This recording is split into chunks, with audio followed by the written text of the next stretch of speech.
Exercise 4.4 बात करेगा nature of roots की।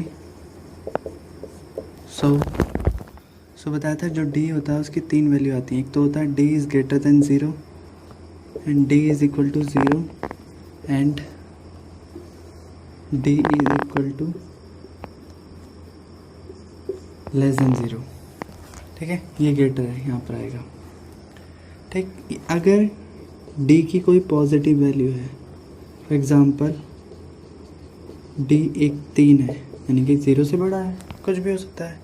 सो ऐसे केस में कहेंगे इट रियल रूट एग्जिस्ट करते हैं। मतलब कहने का मतलब हमको इसको सॉल्व करना पड़ेगा क्योंकि आगे रूट्स आएंगे। किस तरह के रूट्स होते होंगे वो? Distinct root. किस तरह के होते होंगे? डिस्टिंक्ट मतलब अलग अलग रूट, दोनों वैल्यू अलग अलग आएंगी। बट अगर डी की वैल्यू 0 आ रही है दैट मीन्स डी हमेशा 0 ही रहेगा। और अगर 0 रहेगा इसका मतलब क्या रहेगा? रूट्स हमेशा इक्वल रहेंगे। कैसे रहेंगे? इक्वल। ठीक है, नेक्स्ट जैसे मान लो अगर x की वैल्यू यहाँ 2 है तो इस तरफ भी 2 ही आ रही होगी, कैसे भी करके। नेक्स्ट देखते हैं, ये एक ऐसा केस है जिसमें यहाँ पर भी रियल रूट एग्जिस्ट तो करते हैं, मतलब हमको आगे सॉल्व करना पड़ेगा। बट ये ऐसा केस है जहाँ पर रियल रूट एग्जिस्ट ही नहीं करते। इसका मतलब कांट सॉल्व। जिस भी इक्वेशन में अगर डी की वैल्यू नेगेटिव में आ रही है, और ऐसा तभी हो सकता है इफ़ डी इज़ नेगेटिव, और अगर ऐसा कहीं हो रहा है तो आपको सॉल्व नहीं करना, वहीं पर छोड़ देना है। तो एक्सरसाइज 4.4 का फर्स्ट क्वेश्चन है। इसमें सबसे पहले हमको इनका नेचर निकालना है, नेचर ऑफ रूट्स। और अगर ये रूट एग्जिस्ट करते हैं देन हम उनको फाइंड करने हैं, इनके रूट्स। ठीक है, तो 1 बाय 1 चलते हैं। ये फर्स्ट पार्ट है 2x square minus 3x plus 5 is equal to 0। ठीक है, उससे पहले हमारा a क्या रहेगा? मतलब कोई भी इक्वेशन हो वो ax square plus bx plus c की फॉर्म में होती है ना। सो a आपका है 2, b है आपका -3 एंड c है 5। ये कुछ पार्ट हो गए हमारे पास। अब हम सबसे पहले निकालेंगे nature of root. Nature of root कैसे निकालते हैं? d is equal to B square minus 4ac।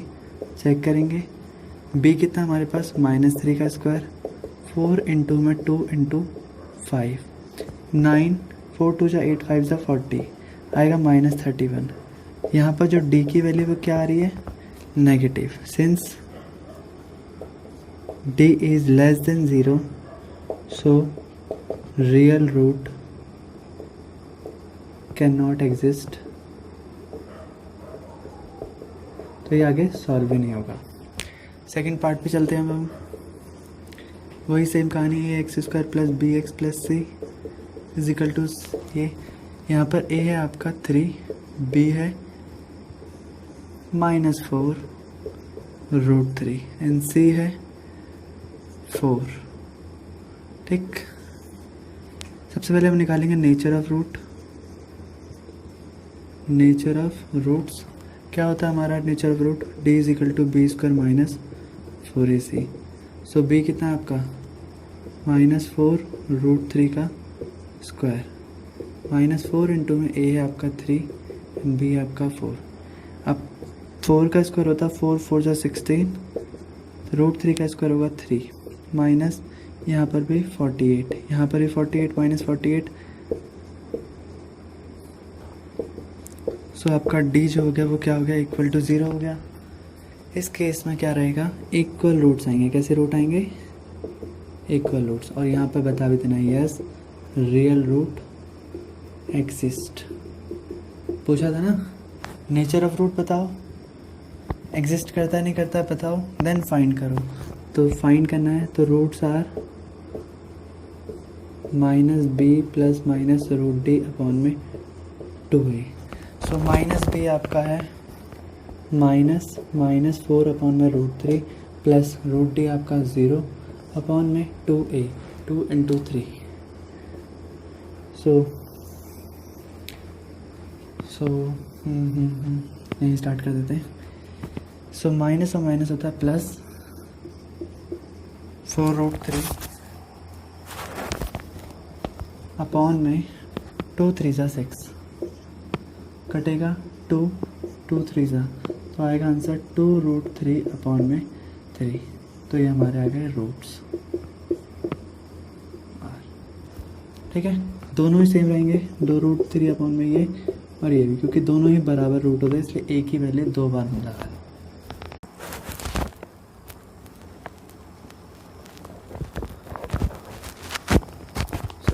Third part है, सबसे पहले इसको भी चेक करेंगे। ax² bx plus C is equal to 0, जहाँ पर a है आपका 2, b है -6, c की वैल्यू है 3। हो गए। देन नेचर ऑफ रूट की बात करें तो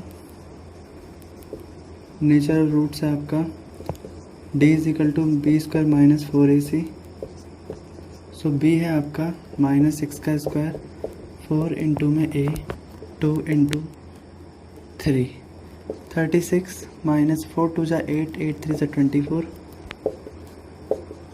6 में से 4 गया 2, 3 में से 2 गया 1। सो d की वैल्यू है 12। क्लियर होगी बात? तो यस, रूट एग्जिस्ट। ठीक है, और क्या आएगा? नेचर ऑफ रूट आएगा 2 अनइक्वल रूट्स आर एग्जिस्ट। ये भी बोल सकता हूँ कि दोनों अलग अलग रूट्स आएंगे, जिसको हम डिस्टिंक्ट रूट कहते हैं। ठीक है, अब हमें स्टार्ट करना है। नाउ अप्लाइंग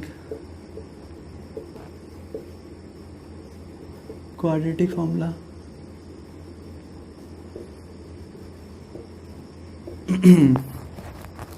सो -b plus minus √d upon में 2a, यही होता है। सो -b कितना है? -6 का भी नेगेटिव, प्लस माइनस √d कितना है? 12 अपॉन में 2a, 2 इंटू 2, माइनस और माइनस प्लस 6 प्लस माइनस √12, 2 2 जा 4, तो 6 प्लस √12 अपॉन में 4, 6 माइनस √12 अपॉन में 4। बस अगर चाहें तो 2 कॉमन ले लें, 2 कॉमन लिया तो यहाँ आएगा 3। ठीक है, देखिए ये होता है आपका, जब 12 को आप एलसीएम लेंगे तो ये आता है 2 6 2 3 और 3 1 तो यानी कि √12 जो होता है वो इक्वल होता है आपके किसके? 2√3 के। तो सिमिलरली हम इसको लिख लेंगे 2√3 अपॉन में 4, ऐसे इसको भी लिखेंगे 6 माइनस 2√3 अपॉन में 4। फिर हम कॉमन निकाल देंगे, 2 कॉमन निकाला, 3 ज़ा √3 अपॉन में 4, इससे कट जाएगा 2 टाइम्स में और आंसर आएगा 3 प्लस √3 अपॉन में 2। सिमिलरली यहाँ पर भी 2 कॉमन निकाला, 3 माइनस √3 अपॉन में 4, कटेगा ये 2 ज़ा में, 3 माइनस √3 अपॉन में 2। ठीक है,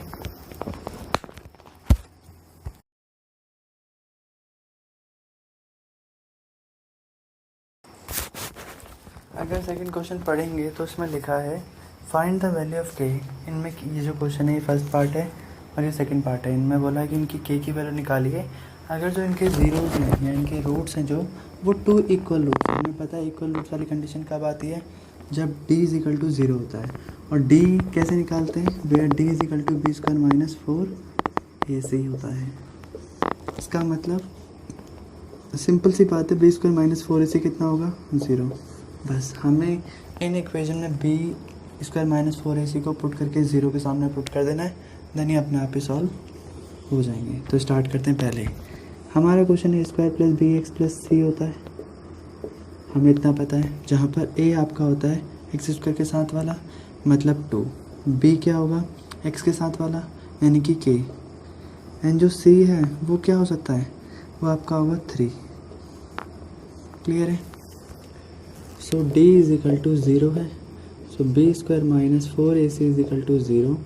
b कितना है? k² माइनस 4 इंटू में 2 इंटू में 3 इज इक्वल टू 0।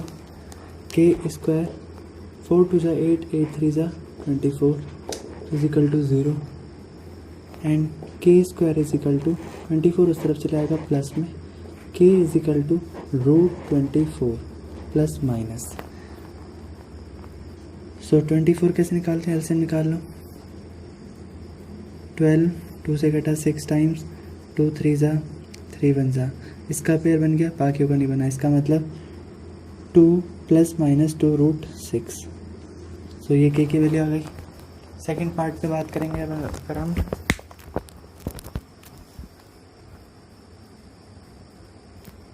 वो नीचे का भी देख लीजिए, ठीक है। दोबारा बता देता हूँ। के स्क्वायर इजिकल टू 24 होगा। के इजिकल टू यहाँ रूट स्क्वायर इस तरफ जाएगा तो रूट हो जाएगा। 24 एलसीएम लेंगे, 2 12 जा 2 6 जा 2 3 जा 3 1 जा, तो 2 का पेयर बन रहा, बाकियों का नहीं बन रहा, इसलिए 2 बाहर और 6 अंदर बच गया, ठीक है। प्लस माइनस स्क्वायर रूट जब भी उस तरफ जाएगा तो यहाँ पर प्लस और माइनस दोनों लगाना पड़ेगा, ठीक। नेक्स्ट पार्ट पे चलते हैं। ये वाला है, इसको पहले हमें सॉल्व करना पड़ेगा पहले। सो स्टार्ट करते हैं। मल्टीप्लाई करें, के एक्स स्क्वायर हो जाएगा माइनस 2 के एक्स हो जाएगा प्लस 6 इजिकल टू 0। अब A X square plus B X plus C के हिसाब से ए आपका है के, बी आपका है माइनस 2 के एंड सी आपका है 6, हो गया। सो डी आपका आता है 0। बी स्क्वायर माइनस 4 ए से निकालने के लिए बी कितना है आपका माइनस 2 के का स्क्वायर माइनस 4 इंटू में के इंटू में 6, 2 2 जा 4 के स्क्वायर 4 6 24 के इज इक्वल टू 0। पुट करेंगे, देखो 4 के स्क्वायर है, 2 4 के उस तरफ चले जाएगा, चला गया। एक के से एक के कैंसिल, 4 के इज इक्वल टू 24 एंड के इज इक्वल टू 24 अपॉन 4, यानी कि के की वैल्यू आ गई आपकी कितनी 6। फोर्थ क्वेश्चन कहता है, बोलता है पहले तो इस क्वेश्चन में बोल रखा उसने कि ये जो सिचुएशन जो दी है वो कि पॉसिबल है भी या नहीं है। बोला है if so determine the present age, the sum of the ages of the two friend is 20 years.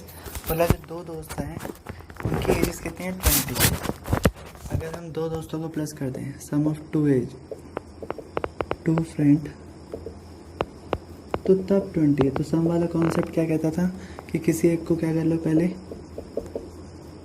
x मान लो, x मान ली, एंड सेकंड जो फ्रेंड होगा वो आपका सम 20 माइनस x हो जाएगा, हो गया।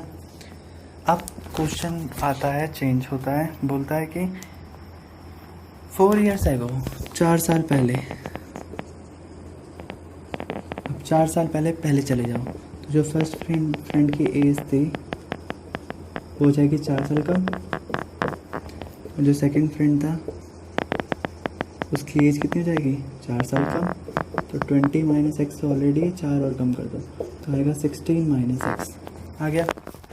कहता है 4 साल पहले इनकी जो एज थी उसका प्रोडक्ट कर दो तो आता है कितना, the product of their edges will be 48। हाँ, तो अब इन दोनों के एजेस को प्रोडक्ट कर दो। Now according to question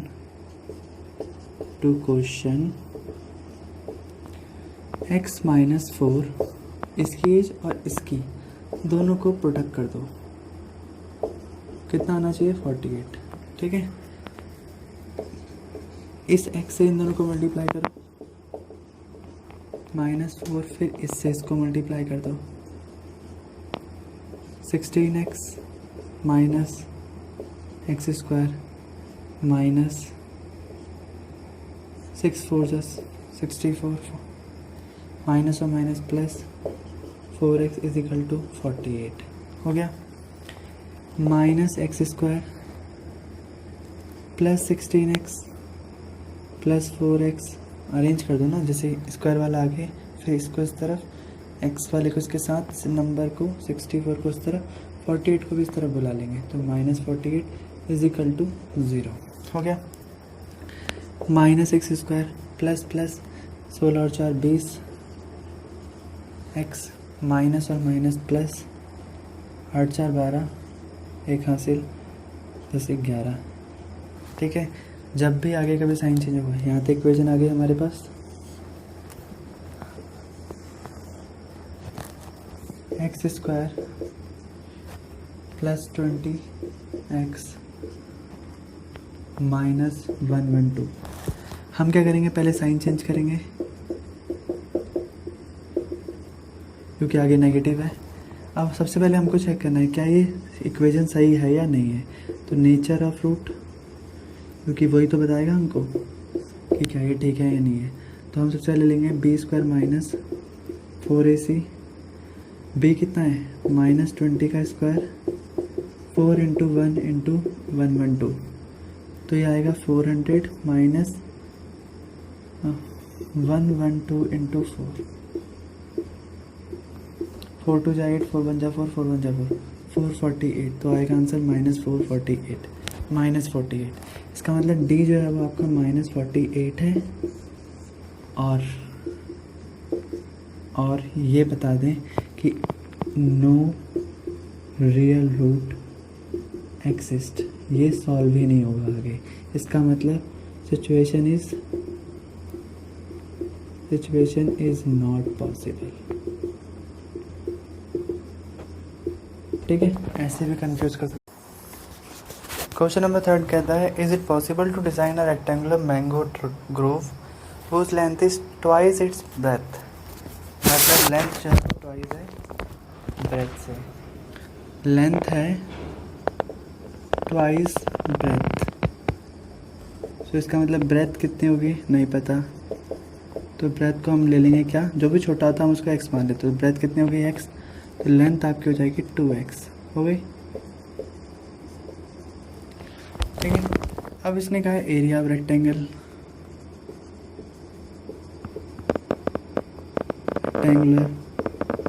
800 metre square है। So L × B = 800 metre square. Now L 2x × में x = 800। सो 2x स्क्वायर हो जाएगा 800 x स्क्वायर। सबसे पहले ये 2 यहाँ जाके डिवाइड होगा 40 स्क्वायर। अब ये स्क्वायर जब इधर आ जाएगा तो ये हो जाएगा क्या, अभी तो बताया था प्लस माइनस लगेगा फिर रूट हो जाएगा, जो कि आएगा कितना ±20 आ गया। So hence if breadth = 20 metre then length will also 40 metre. ठीक है, अब सबसे लास्ट क्वेश्चन है इसका। क्वेश्चन नंबर कौन सा है, 5th। ये कहता है कि अगर एक रेक्टेंगुलर पार्क है,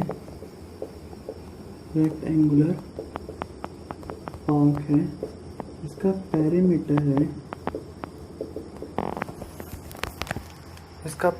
है 80 मीटर।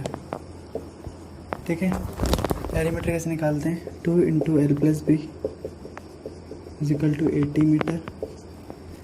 तो L + B जो ये मल्टीप्लाई उस तरह जाके डिवाइड हो जाएगा, 80/2 आ जाएगा 40। सो यहाँ से एक बात समझ में आई कि L + B ये तो सम ही तो हो गया, सम वाला केस है नहीं। इसका मतलब क्या है, लेट कर लूँगा मैं लेंथ को, पार्क की क्या है लेंथ ऑफ पार्क x कर लिया, एंड जो ब्रेथ होगी वो मेरी क्या हो जाएगी, वो हो जाएगी ना 40 - x।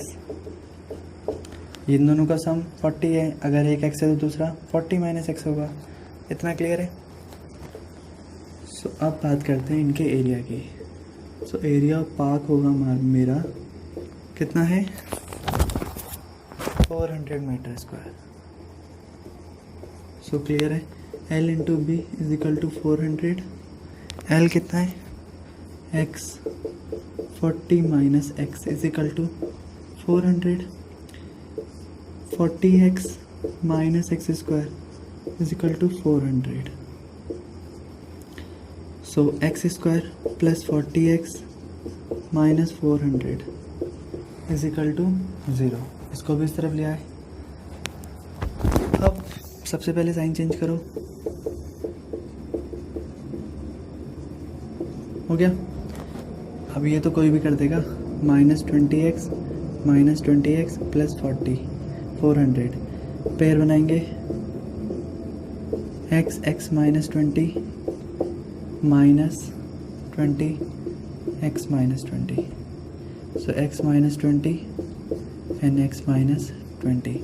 So length will be 20 meter and breadth is also 40 minus 20 यानी कि 20 मीटर. क्लियर हो गई बात?